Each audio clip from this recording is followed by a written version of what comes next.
یاد رہے امام ترمذی رحمہ اللہ کی اپنی کتاب میں مختلف اصطلاحات ہیں جو انہوں نے ترمذی شریف میں استعمال فرمائی ہیں۔ کبھی وہ ھذا حدیث حسن کہتے ہیں صرف، کبھی وہ کہتے ہیں ھذا حدیث حسن صحیح کہتے ہیں، کبھی اس کے ساتھ ساتھ اور مزید صفت لگاتے ہیں حسن صحیح غریب، اور کبھی اس کے ساتھ بھی لا نعرف الا من ھذا الوجہ، یا اسی طرح سے ھذا حدیث صحیح حسن صحیح۔ تو اس طرح سے مختلف اصطلاحات امام ترمذی رحمہ اللہ نے استعمال فرمائی ہیں ترمذی شریف میں۔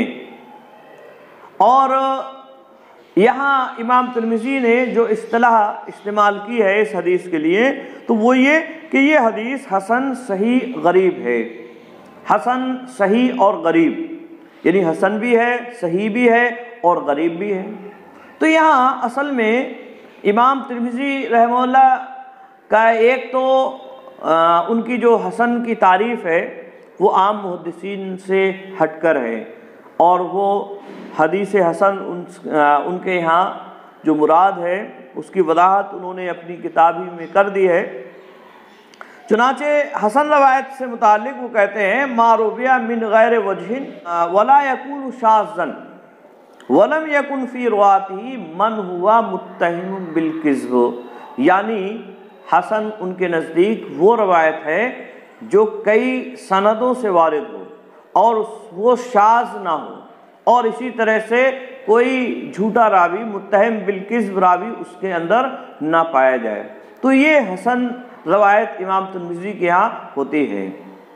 تو اب یہاں بنیادی طور پر امام ترمذی نے جو حدیث حسن کی تعریف بتلائی اس میں یہ کہہ رہے ہیں کہ وہ کئی سندوں سے ہو، اور یہ حدیث جبکہ امام ترمذی رحمہ اللہ نے جو یہاں بیان فرمائی ہے اس میں حسن کے ساتھ ایک اور صفت بھی استعمال فرمائی ہے، اور وہ ہے غریب، یعنی وہ روایت غریب۔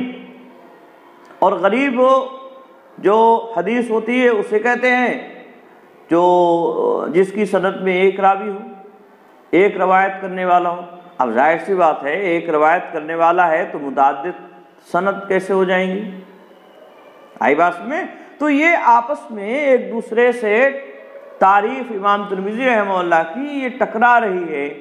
تو اس کے مختلف جواب علماء اور محدثین نے دیے ہیں۔ ان میں حافظ ابن حجر رحمہ اللہ کا ایک جواب ہے جس کا خلاصہ یہ ہے کہ امام ترمذی کی مختلف اصطلاحات ہیں۔ وہ کبھی ھذا حدیث حسن کہتے ہیں، کبھی ھذا حدیث حسن صحیح کہتے ہیں، کبھی ھذا حدیث صحیح کہتے ہیں، کبھی ھذا حدیث حسن غریب کہتے ہیں، کبھی ھذا حدیث حسن صحیح غریب کہتے ہیں، اور اسی طرح سے مختلف اصطلاحات ہیں امام ترمذی کی۔ آئی بات میں؟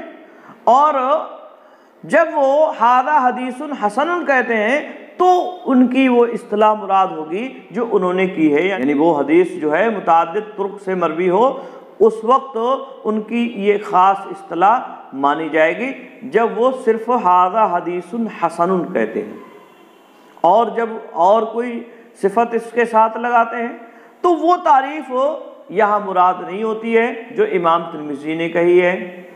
اور اسی لیے جو انہوں نے تعریف کی ہے وہاں انہوں نے اس بات کی وضاحت بھی کر دی ہے، اور یہ بھی کہا ہے کہ حسن سے ہماری کیا مراد ہے، یعنی صرف حسن کی بات انہوں نے کی ہے، کسی اور صفت کو ذکر نہیں کیا ہے وہاں۔ آئی بات میں؟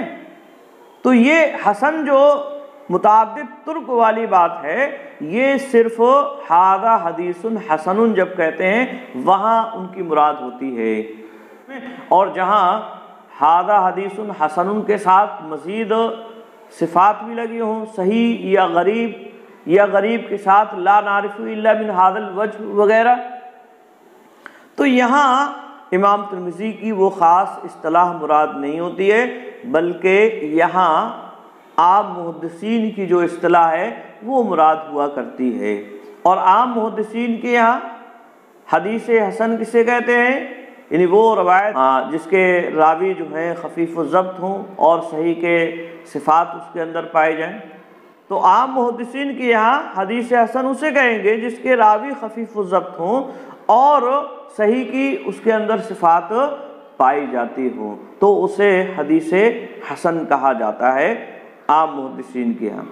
تو یہی تعریف جو عام محدثین کے یہاں ہے وہی امام ترمذی بھی مراد لیتے ہیں جب وہ حسن کے ساتھ مزید اور صفات ذکر کرتے ہیں۔ تو ایک بات تو یہاں اس تعلق سے ہوئی۔ اسی طرح سے یہاں امام ترمذی نے حسن کے ساتھ صحیح کا بھی استعمال فرمایا ہے، تو اس کا معنی اور مفہوم کیا ہے؟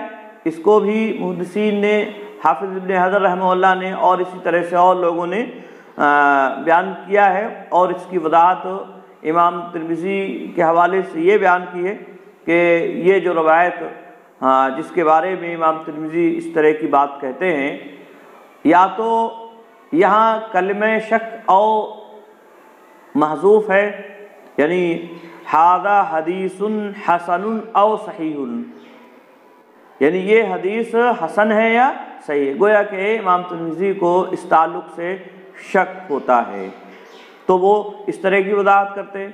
یا کئی سندوں سے مروی ہوتی ہے تو مراد یہ ہوتی ہے ان کی کہ ایک سند سے صحیح ہے اور ایک سند سے حسن ہے، یا یہ مراد ہوتی ہے کہ بعض علماء کے یہاں یہ حدیث حسن ہے اور بعض علماء کے یہاں حدیث صحیح ہے۔